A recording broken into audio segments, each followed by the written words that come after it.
¿Qué tal amigos? Bienvenidos a mi canal.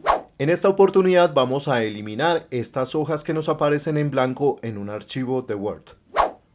Muy bien, aquí tenemos el archivo con la historia del computador y vemos que tenemos acá unas hojas en blanco que no nos gustaría presentar en nuestro trabajo de esa forma. Tenemos varias formas de nosotros eliminar estas hojas en blanco. Entonces lo primero que debemos hacer es ir acá donde dice Vista en el menú principal y le vamos a dar en varias hojas para poderlas ver todas las que están en blanco. Vamos a bajar un poco la vista aquí en el zoom para poder ver todas las hojas. Vamos a bajarla un poco más y acá tenemos todas las hojas. Luego de colocar todas las hojas en una vista de varias páginas, vamos a ir al inicio, acá en el menú principal, y vamos a seleccionar este loguito. Este loguito nos indica mostrar todo. Muestra marca de párrafos y otros símbolos de formatos ocultos. Resulta especialmente útil al realizar tareas avanzadas de diseño. Vamos a darle clic y miren que se nos colocan los símbolos en las hojas que están en blanco. Una de las formas más fáciles de nosotros poder eliminar estas hojas es seleccionando esos puntos y darle la tecla suprimir. Acá ya podemos eliminar la hoja que estaba ahí en blanco. Seleccionamos y le damos suprimir y suprimir. Vamos a seleccionar esta otra, todos estos símbolos y le damos suprimir. Así vamos eliminando todas estas hojas.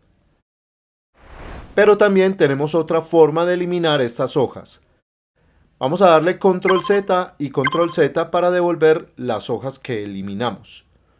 Muy bien, el segundo método, vamos a deseleccionar este símbolo, lo deseleccionamos y luego vamos a ir en el mismo menú principal a la opción de vista.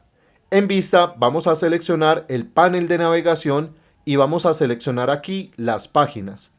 Acá ya podemos observar fácilmente las páginas que tenemos en blanco. Vamos a seleccionar por ejemplo la 3 y le vamos a dar suprimir. Luego vamos a seleccionar la 4 y le damos suprimir. Si ven que no se elimina del todo es porque está eliminando espacio por espacio. Entonces vamos a darle varias veces suprimir, observando en el panel de acá que no vayamos a borrar información importante. Entonces le vamos a dar varias veces suprimir hasta que se elimine los espacios o las páginas en blanco que nosotros tenemos. Vamos a seleccionar la 5 y le damos suprimir. Si esta última no se elimina, entonces vamos a cerrar este panel y posicionados en la penúltima hoja, vamos a darle suprimir y se elimina la última hoja. Si quieres avanzar y aprender más en Word, te voy a dejar acá el enlace del curso básico de Word de Marcelo Garzón. Recuerda suscribirte, dar like y dejar tu comentario. Nos veremos en el próximo video tutorial de Word, Excel o PowerPoint.